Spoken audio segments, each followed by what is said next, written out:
Guess what? Guess what? What? Are you ready? Are you ready? What for?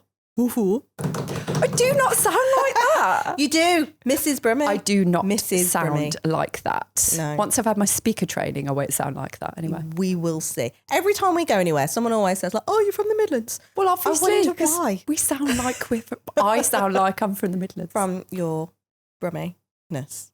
Brumminess. Like Brum, the little yellow car. Oh, for God's sake. Putting him in. Oh, my good God. Anyway, back to business. Off topic. Ready? Yeah. Book is launched next week. What day? Next Tuesday. What date? 12th Of November. That was hard work, wasn't it? 12th of November. Wow. Next week. So that's less than a week. I feel like I saw a communication to say at 11 a.m. Yeah. But I don't know why specifically 11 a.m. No, I saw the 11 a.m, but Okay, I'm good. not sure. I feel like I was making it up. But no, specifically 11 a.m. the Let's Talk Dog Business Strategy book, which I am now showing to camera if any of you fancied moseying on over to YouTube and having a little nose. You can see it. But you would have seen it anyway from all of our social media posts, hopefully. Yes. With pictures plastered everywhere. So it's out next week, which basically means you've got a week left to get your backsides on the priority list and make use of all of the bonuses that are out with that book. And you know, it's worth getting on that priority list for the bonuses. Damn straight. It is. I'm not even going to tell you what they are. No, we're not going to tell you what they are, they're on but the you link. just need to get on. Yeah, I love it. I love it. Right, I am actually going to read. No, I'm not. I'm going to get you to read because my voice is going. Okay. Going to get you to read that little extract there. All of that. Because we had a little testimonial on the book. We did. We have had a lovely, lovely testimonial from our business coach, who is the most amazing American New York pocket rocket, who we have amazing American. Hang on, I didn't finish the sentence. Pocket rocket, New Yorker, Shari, who has been on the podcast before, but she had very kindly done us a testimonial. So I'm going to read a bit of it now. This book isn't just a guide, it's a blueprint for anyone looking to turn their love of dogs into a thriving business. Whether you're a seasoned trainer looking to scale up or someone dreaming of starting your own dog training business, you'll find invaluable insights here. Jo and Vicky don't just teach you how to train dogs. They teach you, and we don't teach you to train dogs in this book, by the way, just to clarify. They teach you how to build a brand, grow a loyal client base, and navigate the challenges of running a business in an ever-evolving market. Ooh. And it is ever evolving. It is. Things are changing all the time. And it's our mission in life to equip all of you dog folk out there with as many skills that is really going to help move the needle along in your business. I feel like this is a phrase I'm saying a lot lately. Does everybody know what move the needle means? I know what it means. Yeah? Does it? Okay, cool. Don't know about everyone else. So moving, like Making a difference. making a difference, taking that next step. Oh my God, if we get through this episode, I'll be absolutely It's not amazed. going to be a good episode. Oh my gosh. The joys of writing a book and launching it has got me. Broken me. Right. Give me some what are some of the best chapters in that book? Oh, they're all good. How can I pick a chapter?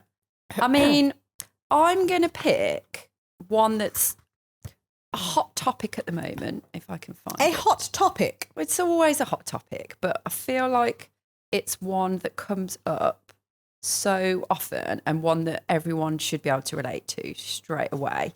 So I'm going to talk lead generation. Ooh.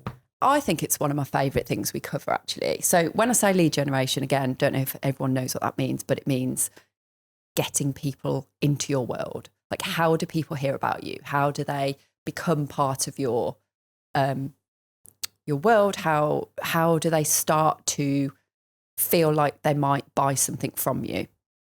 So I think the big mistake that I think what we're kind of led into thinking a lot of the time is that everyone's going to move towards us. It's the client's job or the potential customer's job to find us and then do all the work to work with us. Yeah. We feel like we should be so hands off with that process that we then stamp our feet and go, they're not coming in. Where is everybody? And I think with that hands off bit, I'm going to dig into that a little bit. Hopefully my voice will last. We're going to go for it. She's got a jug of water I in have front got a of jug her, of water. topping it up. God, don't be a podcaster when you've got the lurg. Yeah.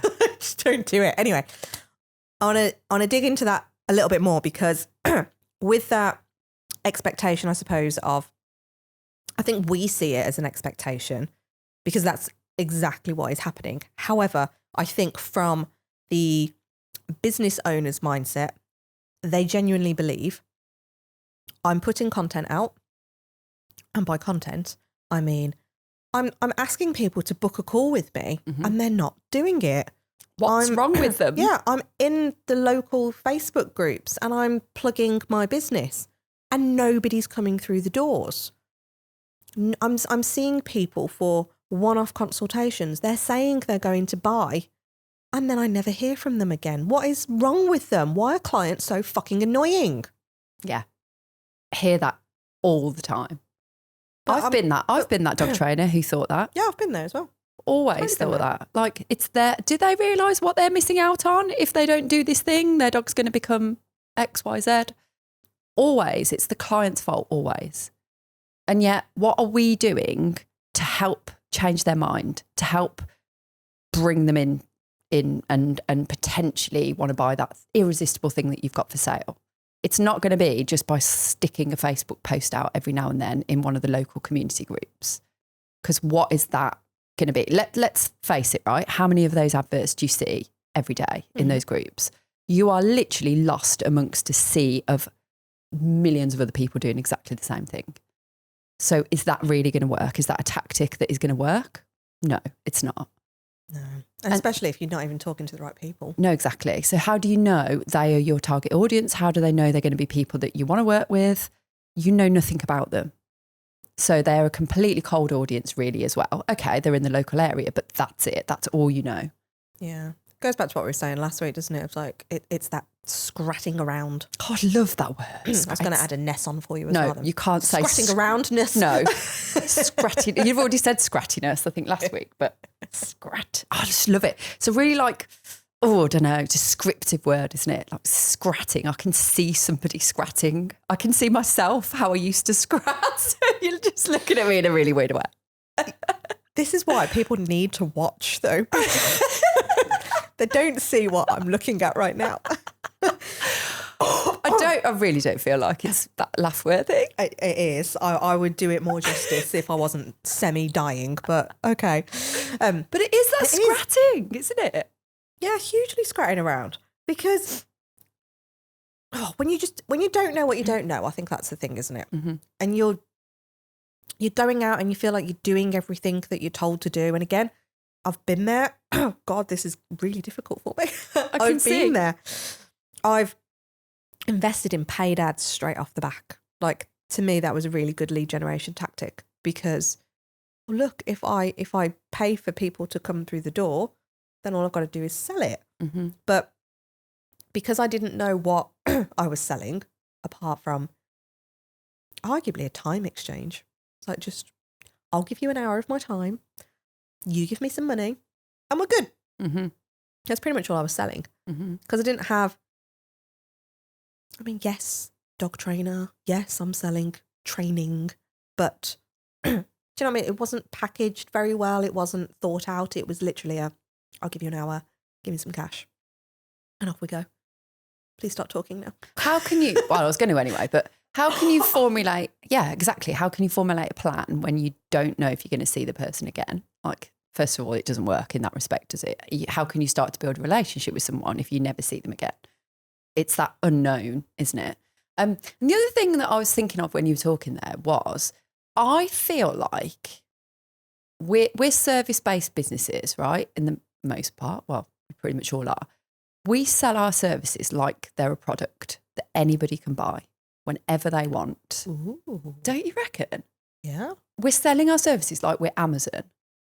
Here you go. You can get anything you want here. Do you know what? I think people actually want to be Amazon because then you go, oh, look at everybody that buys. And it's just... okay, so let's not look at it from maybe that perspective then. But I mean, like it's a commodity, it's a product. And actually you're a person or your team are people and you have to have a rapport with somebody and you have to want to work on that issue with their dog, or you have to want to groom that particular type of dog or walk that particular type of dog. If you don't know anything about them, how can you possibly make that choice? And then, I'm sorry, but you have to make your bed and lie in it. If you know nothing about them and you choose to work with them still over email or a message that you haven't even talked to them at all, then don't be moaning that you hate those clients and they're awful and they don't do the work and they don't respect you.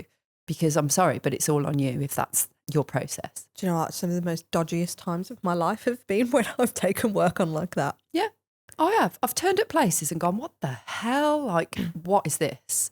In fact, two specifically ring out in my brain. One of which was a Bark lead. Remember Bark? Oh, yeah. I say, do you remember Bark? Bark is It's still a thing, yeah. The investment's gone up a little bit, but I mean, you think it's like going off tangent a little bit, but I'm sure somebody was telling me the other day that it's about £7 to £10 ish, I think, for a lead now on Bark. I remember paying like £1 for that back in the day. That's a lot, isn't it? For like, Well, you say that in other industries. So in who else was I talking to? I'm sure it was in photography or like agency work or anything like that. £50. really? Yeah. And then in some other like marketing aspects, over £100 for a lead. But they're still not targeted, are they? Not really. There's no filter. There's no qualification in any of that, is there? Until you no, it's just speak like to a little filter on almost how you do the like an area ad. and Yeah, what yeah. you'll work on and stuff. Yeah. But otherwise, it's not. Yeah. Anyway, so the one I did, I bought my lead for £1, maybe £2. Ooh, splashing about. And we agreed it, and it was a one-off session at £60. They wanted to pay me cash. It was 50 minutes away from my house. So I drove there on good faith, rocked up, and it was a traveller's site. Okay. And I was like, oh, okay. Went in, was greeted. All seemed nice and fine. Went and did my thing. And you know, you get that little awkward bit at the end of the session because it was cash and it was like, oh. Every time. I'm a bit scared to ask for the money here. So it was just that, oh, thanks then. I was like, oh, thanks. Awkwardly waiting. And I was like, so that's £60, please. I hate that. Oh my so God, I quick, hate wasn't that it? like thing. I've had that so often. And then he came back with, oh yeah, let me go see if we've got it. I was like, okay. So I walked into the living quarters and it was like bustling, like loads of people in there. And they're like, oh, you're right, love. Da, da, da, da. I was like, okay. And I was like, oh yeah, so we haven't got the money, but we can bank transfer it to you. I'm like, okay, that's fine. Like, let's do it now then. Oh, well, I haven't got, because again, this was in the day where, do you remember those little, oh, what was it? It's like a little key fob bank thing where you had to put your code in. No. No, like you get like a one-time passcode now. Some banks at the time were having these little passcode things. And I remember having one, so I was like, I understood it. Like, oh, it's not working. I was like, oh, right, okay. And at this time, I'm still really naive and thinking that they're being genuine. So I stayed there for a little bit longer. And then I'm like, oh no, we can't get to the bank today now because it's closed because it's Sunday. I was like, oh, convenient. And I ended up leaving, obviously. Be a bit weird to stay there all day otherwise. And I was like, watching over them, eating I was their like, dinner. But they were just continuing their normal routine. And I was like, okay, then. Like, oh, I'll sort it tomorrow. I'll go into the bank and I'll sort it. And Of I'm course like, you will. okay. I never saw that money shock horror. I think that's quite a common thing. Yeah. Maybe not that exact scenario, but that's the whole thing of, oh, do you know, got any cash? You know, ask the wife, have you got any cash? Have you asked the daughter, have you got any cash? No, sorry, we haven't got any cash.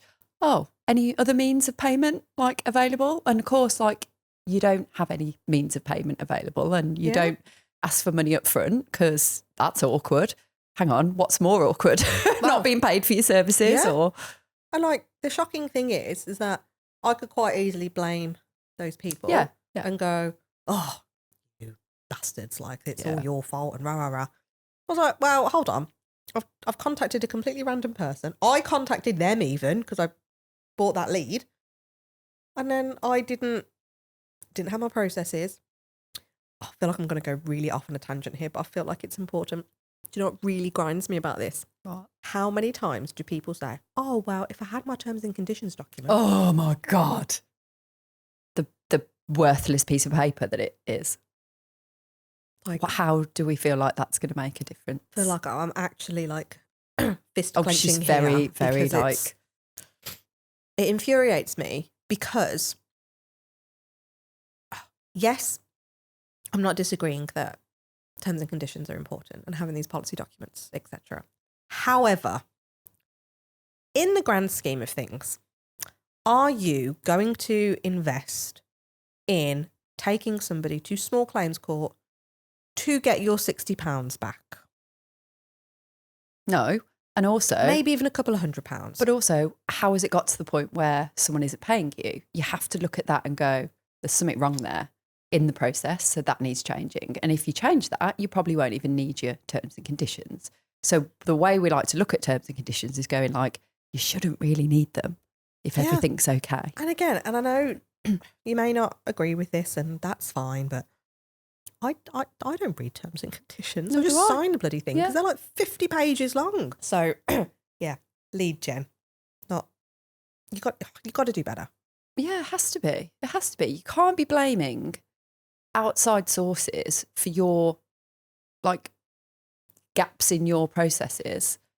And so like definitely for me, I would always be blaming the client. It's so easy to blame the client though, isn't it? It's that thing of like deflect. You really know it's your fault, but you're blaming the client. It's easy to do that and everyone will jump on the bandwagon, especially if you're in these Facebook groups. Oh my gosh, like the amount of someone puts, this happened to me today, as it happened to anyone else, and story similar to what you've just said there. If that was in a Facebook group, depending on the group, I bet you'd get 50 odd comments like, oh my God, people are so disrespectful. People are just this, people are that. Hold on a minute. Watertight your process and you won't be in that position any longer.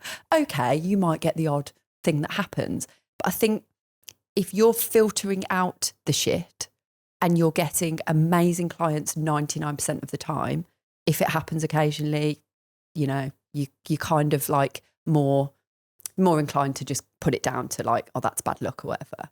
Whereas if that is what your client base is coming in, that caliber is coming in all the time, no wonder like you're absolutely overwhelmed by everything and you just feel like giving up. Like we totally get it. Yeah, so, absolutely. What's one of the worst situations you've put yourself in because of dodgy lead gen? I think not necessarily like that scenario you nothing to do with my own business, but when I worked in rescue, we used to do home visits. I went to a really dodgy place that I just felt really uncomfortable in. But again, that's another scenario, isn't it? Like forget the payment awkwardness. Mm-hmm. It's like, how do you know what you're walking into? And okay, arguably, if you speak to somebody on a phone, you can't see their house, you can't see like, you can get a pretty good idea, can't you, of what they're about. And like, you know, I think there's only so much somebody can cover up on a phone call with their voice and stuff like that and the way they talk. You can get a good idea. So I don't think I necessarily had any, I always had the awkward like money kind of conversation at the end. And I think it was just literally the dissatisfaction of like the results I was getting somebody in one session. Like it was trying to shoehorn everything into one session. And also just, you don't know what you get. I think that's the main thing is you don't know what you're going to get. And you don't know if they are dedicated because as dog professionals, like all we want is the best for the dogs. So like if you've got someone in front of you that's clearly not in it, they're not going to do the work, they're not going to make a difference, they haven't got the time, of course you're going to be deflated. Of course you're just going to feel like, what's the point? Yeah. So I think those were like 10 a penny with me. Like pretty much all the one-to-ones that I did were similar to that. Because I had no packages, I had no programs, I had no like... just no structure around No, there's no structure. And then, yeah, with like classes and stuff like that, I just prayed on the like referrals thing. Like, I thought you was going to say like, just prayed on the week. whoever prayed on the week. Come to my puppy classes. Preyed on you.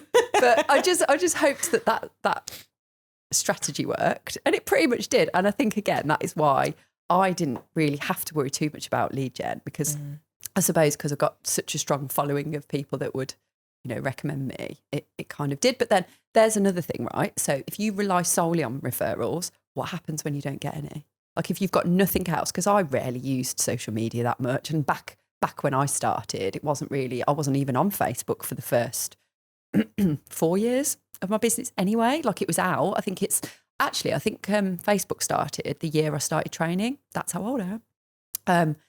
It wasn't even there, like at first, but then I didn't get on the bandwagon of social media for 4 years. And it was only because people were like around me running other different industry businesses going, are you not on Facebook? Because I think you should be if you've got a business. Because like I am. There was a girl I worked with who had a side hustle of like Pilates. She used to do like fitness classes and stuff like that. She was like, oh, I think you should get on it. And she was the person that made me get on Facebook. And I was like, oh no, I'm not. I don't want to be on there. Can you imagine if you knew, no, what's the phrase? If you knew then what you know now. Yeah.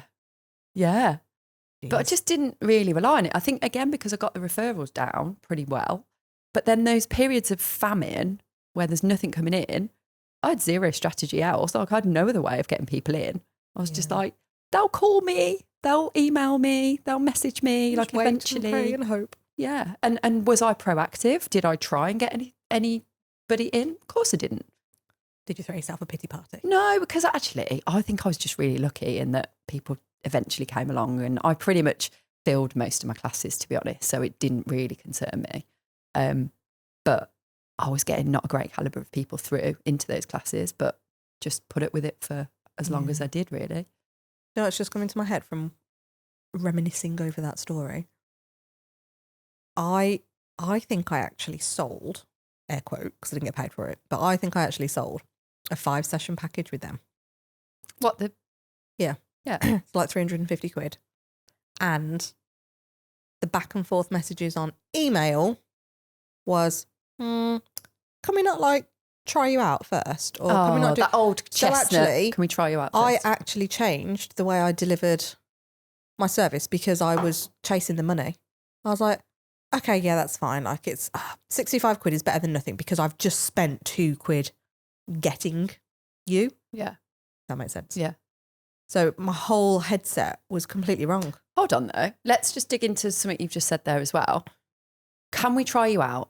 How common is that? Like we hear that a lot. Super common. Do you know why people need to try you out or very feel? Pointy finger. I am actually. Again, you need to watch because you'll see my pointy finger. Do you know why people say that? Is because they don't know enough about you. Yep. And this is where the whole visibility thing, getting to know you, getting that trust, getting that likability, having some idea of what you're about and what kind of person you are and the way you approach training.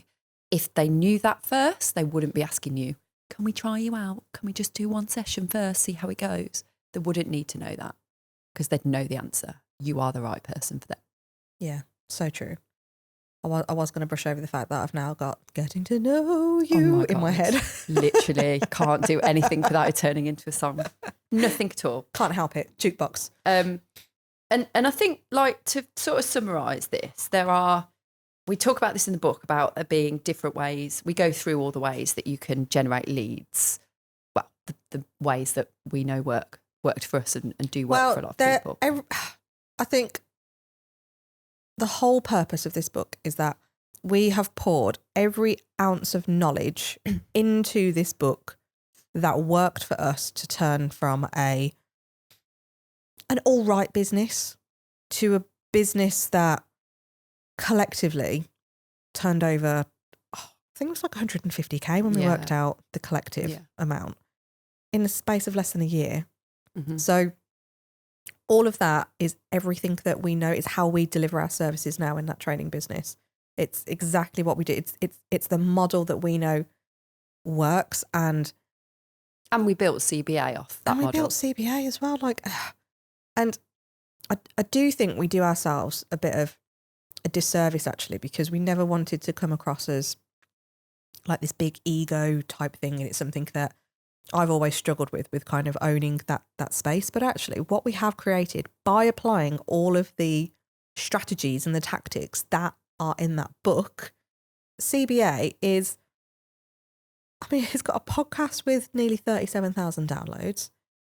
We're a global business. We have clients in Australia, America, South Africa, Thailand. Like, it's incredible.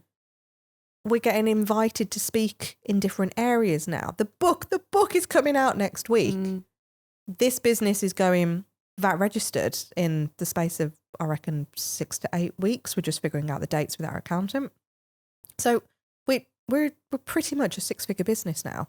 I'm trying to work out the dates, like 8 months. Yeah, end of Jan, 8, 9 the podcast months. launched, and it pretty much started then. So all of that has been created, and a rebrand and a merger. Yeah, forget about that. So we've done a fuck ton of work this year, but all in the space of, by not scratting, by not hustling for the sake of hustling. Working really bloody hard, but it doesn't In the feel right like areas. It doesn't feel like work. I think sometimes people, I think it's easy to see sometimes, like when they go like, oh, well, you work really hard, or the only way to get somewhere is if you work really hard and you're up at stupid o'clock in the morning. And yes, I know I work like that, but I don't work like that 365 days a year. You can't sustain that anyway. I pretty much had the whole of August off. Yeah. So actually, I don't mind doing a few weeks hustle if it meant that I can have the best part of the 6 weeks off to spend with my kids. Yeah. And if it means that I can still homeschool them and do you know what I mean? Like, I think sometimes we just see the work ethic and not the benefit off the back end. And again, to almost caveat that you are going to have times where you are fucking hustling, and it's It should be like that. Yeah. You can't just We've sit been on back Zooms and until like expect it bleeding midnight going like, right, what's the best thing to do here? How are we going to do it? Yeah. Like, the time it takes to come and record these episodes, the time it has taken to write that book, the time it takes to do everything. Well, you forgot about creating the course, like the business I did basics forget course. about that. Like, that was another whole big thing that we've done this year. And people would, there are people around us that say, my God, you do too much. Oh my God, all this stuff. And it's like, but it's all, once it's there, it's there. Like, all of this stuff is asset creation that is going to serve so many people for so long. And that, again, is all just part of that mission. And also, don't forget, this book is not only documenting the good stuff, it's documenting the shit stuff, the things we've done wrong, the things that we don't want you to do. We want the transition of you creating an awesome business, whether that's from scratch, whether that's because you got to a place where you're stuck or you just want to grow in the smoothest way possible. And this book will give you all of those steps, really, and help you avoid them. And also maybe a little bit of entertainment around laughing at us and the things we've done wrong. Maybe about it. But yeah, I think like we've done all the fuck ups, we've done all the hard work, we've invested all the money in the wrong areas so that you don't have to. Yeah. So that book is designed to help you move your business into a place where you want it to be. And I'd be lying if I said sometimes you are going to have to hustle. Or rather, I'd be lying if I said you're not going to have to do that. Yeah. But you are going to have to get down and dirty in it some days. Yeah. And you ask any successful entrepreneur, super amazing business owner, do you just get back to, are you just able to just sit back and relax and reap the rewards? No. Yeah. Like, you can absolutely do that, but it's going to just get to a point where it just stops one day, or you don't continue going, getting that awesomeness that you're striving for. Because if your mission and like the purpose is so strong, why would you want to stop there? Don't you want to just continue helping as many people as possible? And when I say that, I don't mean like grow massive, because that might not be your goal, but just do the best you can do, really. And if that means sometimes having to work a little bit harder, great. That's you're going to get the rewards back of it. Yeah. But also knowing what areas to work a bit harder in. And again, that's the guide that this will give you, is to know, do you know what? If I actually am going to put some energy in, I am going to see something off the back of that if I do that thing, rather than just be like, oh, stick a pin in it and hope that's the thing that works. Yeah. Do the stuff the book says, basically. Do it.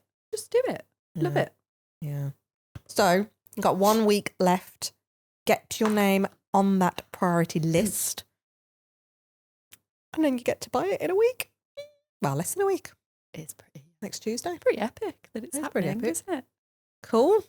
Well, thanks for listening, as always. And we have a little favour to ask, because we know a lot of you absolutely love this podcast, and we are so appreciative of it because you message us and you let us know.